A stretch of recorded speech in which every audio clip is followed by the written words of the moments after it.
तो सबसे बड़ा सवाल, क्या इंस्टाग्राम पर ग्रोथ पाना सच में इतना बदल गया है? हाँ, कई क्रिएटर्स को लग रहा है कि उनकी रीच अचानक से गिर गई है, स्ट्रैटेजीज फेल हो रही हैं, और इसका सीधा जवाब है हाँ, बिल्कुल, काफी कुछ बदल गया है। लेकिन टेंशन की बात नहीं है, क्योंकि हम इसके हर पहलू को आसानी से समझेंगे। तो चलिए शुरू करते हैं। देखिए, किसी भी प्रॉब्लम को सॉल्व करने से पहले उसे ठीक से समझना बहुत ज़रूरी है। और इंस्टाग्राम पर अब सबसे बड़ी प्रॉब्लम या कह सकते हैं चैलेंज इसका बदलता हुआ एल्गोरिदम ही है। ये लाइन इसे दिमाग में बैठा लीजिए। वो ज़माना चला गया जब एक सुंदर सी फोटो डालने से हज़ारों लाइक्स और फॉलोअर्स मिल जाते थे।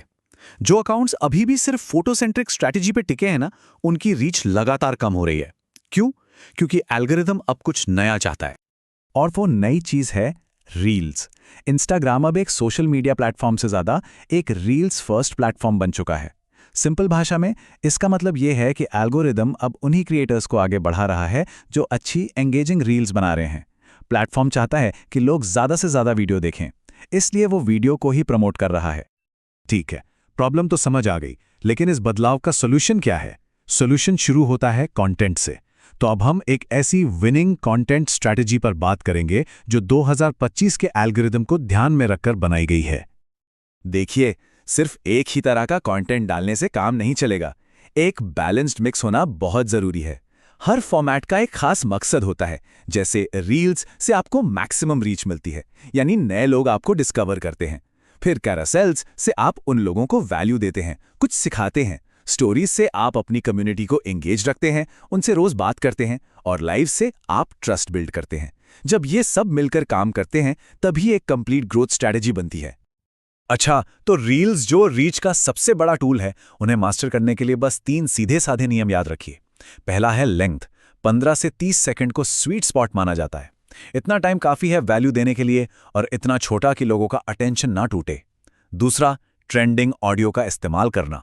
यह एल्गोरिथम को एक सिग्नल देता है कि आपका कंटेंट रेलेवेंट है। और तीसरा और सबसे जरूरी, हुक। पहले 3 सेकंड में ही कुछ ऐसा होना चाहिए जो लोगों को स्क्रॉल करने से रोक दे। कंटेंट स्ट्रैटेजी का एक और बहुत अहम हिस्सा है कंसिस्टेंसी, मतलब नियमित रूप से पोस्ट करना। इंस्टाग्राम उन अकाउंट्स को रिवॉर्ड करता है जो लगातार एक्टिव रहते हैं। ये एल्गोरिदम को बताता है कि ये एक सीरियस क्रिएटर का अकाउंट है। तो कितना पोस्ट करना सही है? एक अनुमान के हिसाब से हफ्ते में 3 से 4 फीड पोस्ट्स, जिसमें कैरोसेल्स हो सकते हैं, और 3 से 5 रील्स, ये एक अच्छा शेड्यूल माना जाता है। और हाँ, इसे मेंटेन करने के लिए मेटा बिजनेस स्वीट या लेटर जैसे फ्री स्केजुलिंग टूल्स का इस्तेमाल कर सकते हैं, ताकि ये काम आसान हो जाए। अब आते हैं ग्रोथ के दूसरे पिलर पर। सिर्फ अच्छा कंटेंट बनाना ही काफी नहीं है, एक एक्टिव कम्युनिटी बनाना भी उतना ही जरूरी है। क्यों? क्योंकि एंगेजमेंट अब सीधे सीधे रीच से जुड़ा हुआ है। ये 1 घंटा बहुत बहुत कीमती है। इसे कहते हैं गोल्डन आवर, मतलब पोस्ट करने के ठीक बाद का पहला घंटा। इस टाइम में आने वाले कमेंट्स का तुरंत जवाब देना बहुत जरूरी है। ऐसा करने से एल्गोरिदम को एक बहुत स्ट्रांग सिग्नल जाता है कि अरे वाह, इस कंटेंट पर तो लोग आपस में बात कर रहे हैं, और इसका नतीजा एल्गोरिदम उस पोस्ट को और भी ज्यादा लोगों तक पहुंचाता है। गोल्डन आवर के अलावा कम्युनिटी से जुड़ने के और भी छोटे छोटे तरीके हैं, जैसे स्टोरीज में पोल्स और Q&A स्टिकर्स का इस्तेमाल करना। ये लोगों को कॉन्वर्सेशन में शामिल करने का एक बहुत आसान तरीका है। हर रेलेवेंट कमेंट और DM का जल्दी जवाब देना। ये सारी चीजें मिलकर एल्गोरिदम को बताती हैं कि ये अकाउंट एक एक्टिव हब है जिसे लोग वैल्यू देते हैं।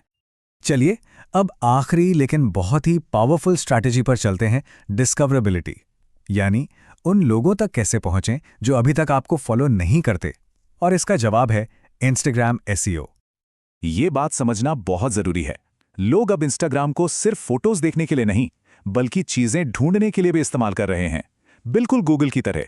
तो अगर अपने कंटेंट को सर्चेबल नहीं बनाया, तो आगे बढ़ना मुश्किल हो जाएगा। पहले क्या होता था, लोग 30 से ज्यादा हैशटैग्स डाल देते थे, ये सोचकर कि रीच बढ़ेगी। लेकिन अब वैसा नहीं है। अब क्वालिटी ओवर क्वांटिटी का जमाना है। कम लेकिन बहुत ही रेलेवेंट हैशटैग्स डालने हैं। साथ ही कैप्शंस में सिर्फ क्रिएटिविटी नहीं, बल्कि कीवर्ड्स डालने जरूरी हैं, वो शब्द जो टारगेट ऑडियंस सर्च कर सकती है। तो इसका प्रैक्टिकल मतलब क्या हुआ? बस हर पोस्ट में 5 से 10 ऐसे हैशटैग्स इस्तेमाल करें जो कंटेंट से सीधे जुड़े हों, और कैप्शंस को एक छोटे ब्लॉग पोस्ट की तरह लिखें जिसमें जरूरी कीवर्ड शामिल हों। जैसे कि ये एग्जाम्पल दिखाता है, अगर कोई डिजिटल मार्केटिंग सिखाता है तो उसके कैप्शन में Instagram growth tips 2025 for beginners जैसा फ्रेज होना उसे सर्चेबल बना देता है। तो इस पूरी चर्चा का सारांश इस एक फॉर्मूला में है। 2025 में इंस्टाग्राम पर ग्रोथ के लिए 3 पिलर्स जरूरी हैं। एक बैलेंस्ड कंटेंट स्ट्रैटेजी, एक एक्टिव कम्युनिटी और मजबूत एसईओ। जब ये तीनों चीजें एक साथ काम करती हैं ना, तभी असली, सस्टेनेबल और ऑर्गेनिक ग्रोथ देखने को मिलती है। और अंत में एक सवाल जो सोचना बहुत जरूरी है। आज हमने 2025 के गोल्डन रूल सीखे, लेकिन सोशल मीडिया की दुनिया में बदलाव ही एक कांस्टेंट है। तो जब एल्गोरिदम फिर से बदलेगा, तो कल का गोल्डन रूल क्या होगा? शायद असली रूल बदलाव को समझना और उसके साथ अडैप्ट करना ही है। इस पर जरूर सोचिए।